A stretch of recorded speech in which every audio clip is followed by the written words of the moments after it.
Hello guys, welcome to the first video tutorial on Java programming for beginners. And in this video we will see what is Java, why do we care about learning Java, and if time permits we will also see how we can install Java in our Windows operating system. So what is Java? Java is a high-level programming language which was developed by Sun Microsystem in early 90s. So as any other high-level programming language like C# or C++, Java is also a high-level language, but it's a little bit different from other languages in a sense that it's a cross-platform programming language which you can develop and run on multiple operating systems like Windows, Linux, and Mac OS or any other operating system, and it runs its program using a special virtual machine called Java virtual machine, which is this one. So this Java machine is responsible for running Java programs, and whenever you install Java on your operating system like Windows or Linux, you also install this Java virtual machine. And this Java virtual machine is same for every operating system. So your program runs on this Java virtual machine and not on the native Windows or Linux operating system.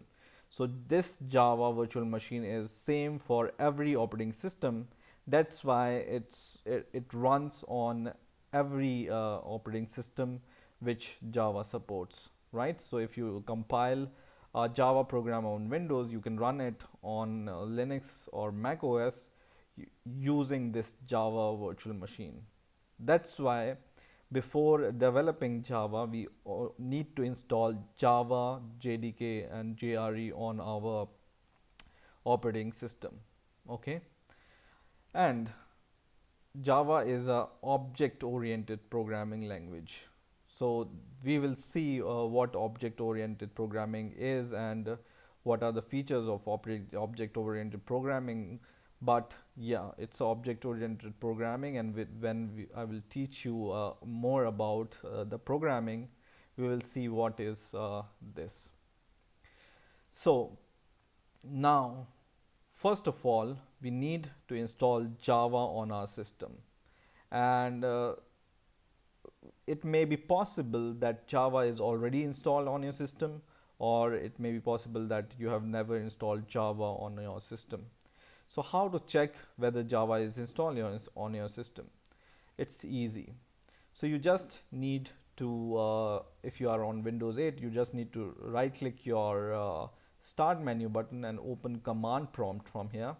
And in here, you just need to give this command Java C. Okay, so give this command Java C and press enter. And if this command responds that Java C is not recognized as an internal or external command, then Java is most probably not installed in your system and you need to install Java on your system. Okay, so like my operating system, I don't have Java, so I will install it. So just open your browser and just search for Java JDK or simply Java also works. And in here, the first site will open hopefully from oracle.com. Just click this link, and in here you will be able to see two options. One is Java JDK, other is Netbeans with JDK. So Java is the platform, and Netbeans is a IDE, and you have the option to install Java with this development IDE, but I will not choose this option, but I will choose this option for now. And at the time of making this video, Java 8 is the latest version, because yeah, it's the latest version, right? And when you click this Java button here, so once again Java button, I clicked. In here you need to accept this license and condition in order to download this Java. So just click the small radio button which calls accept license agreement, and then choose your operating system. So my operating system is Windows 64. If you have Windows 32-bit operating system, you need to choose x86. But right now I have x64 operating system, which is 64-bit operating system. That you can check if you are on Windows 8. You just need to go to systems. So search for systems, not like this, but systems, system. And in here I can see that my system type is 64-bit operating system. So if it's 32-bit operating system, you need to download 32-bit executable file. So mine is 64-bit, so I will just click the 64-bit link and I will save this.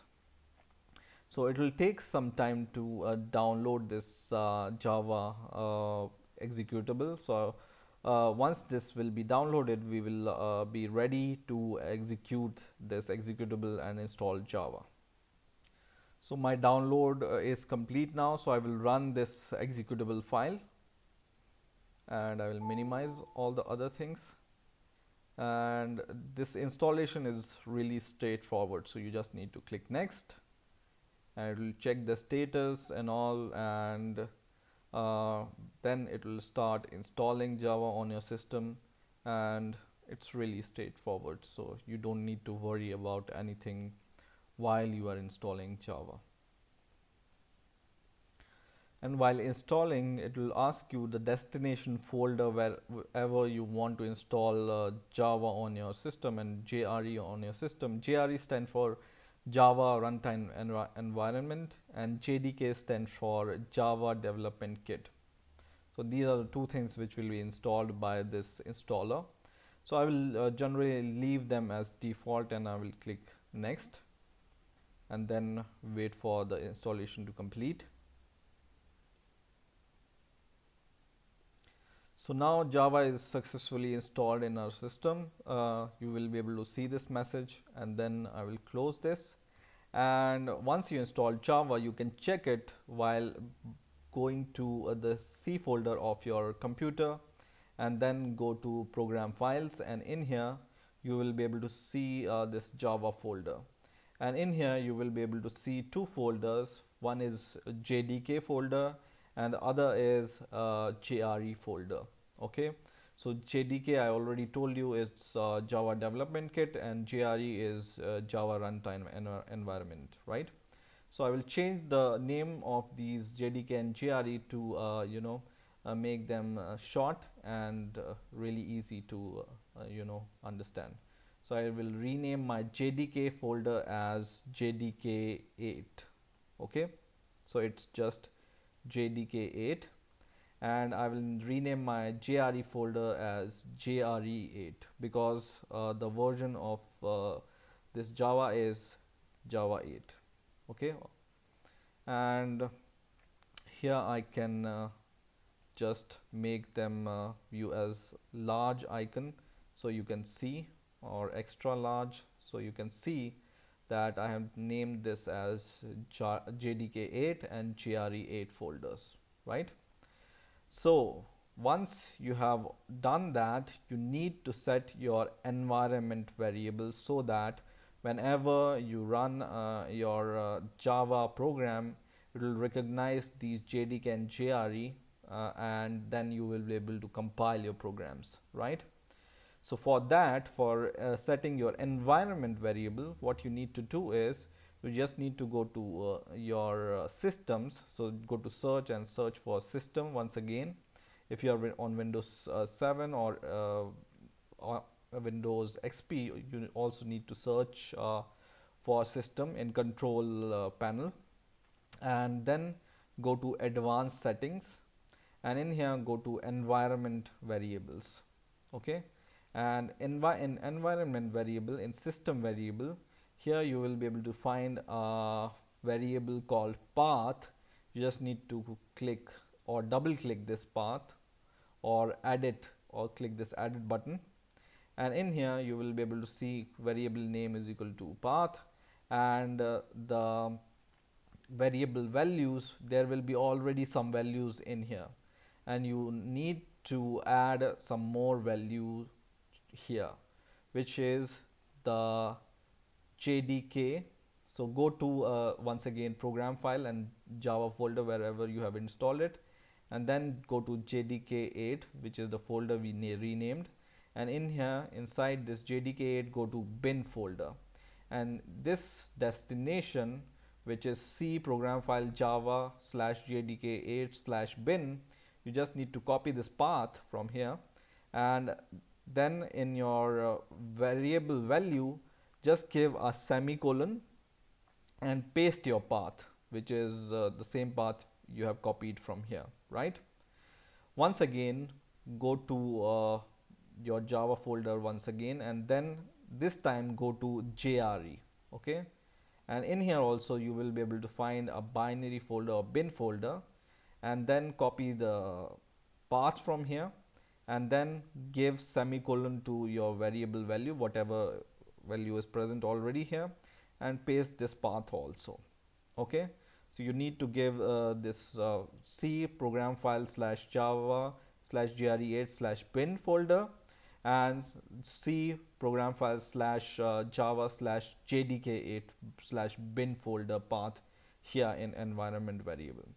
And why do we set environment variable is whenever you compile a program, if you set environment variable, your compiler knows the path of these binary files which are responsible for compiling your program, and it will be straightforward to compile your program. Now once you have done set your environment variable, we will open once again command prompt and check whether Java is really installed in our system or not. So once again give Java C and press enter, and this time I can see a big response in response to my Java C command, and I can see that it's saying that the uses of this Java C is you need to give some options and source file. So Java C is a command to compile a program or Java program. So whenever you give a Java C dash some hello world.java file, it will compile your Java program, and then you can run your Java program, right? That's why we use this Java C command. So in this way you can install Java on your system. Now in the next video I'm going to show you how you can install an IDE which is called Eclipse IDE, which is widely used to develop Java programs. So stay tuned and please rate, comment and subscribe, and bye for now.